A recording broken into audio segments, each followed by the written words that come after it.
Hi, so good morning. I've been asked to do a little video on how to keep the visor clear if it's raining. Well, there's a number of things that you need to do. First one is to keep the visor clean, and any rain that hits the visor will obviously bead on the visor and then run off, especially because it's oval at the front, it's rounded. But there's a couple of things that you can do with the visor. Some people use shaving foam, which is a bit strange, but they put shaving foam on there and then buff it up. They work it in first, and the same with washing up liquid.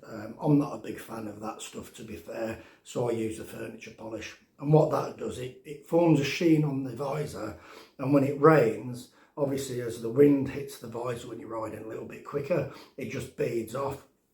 Or simply just turn your head and then the rain will just run off either side, whichever way you've turned your head, and you'll get rid of most of the rain from the visor.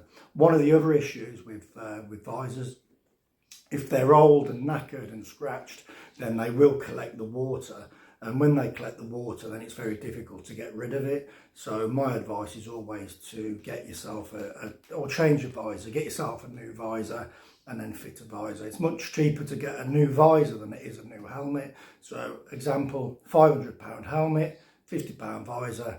Well, I know what I'd prefer to buy if the rain wasn't beading and running off. There you go. That's the answer to that question. That's what I do.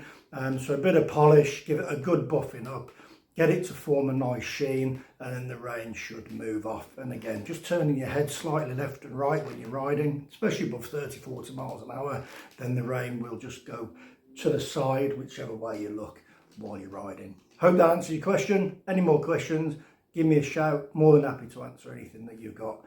Got to be about biking though. Keep it on the black stuff.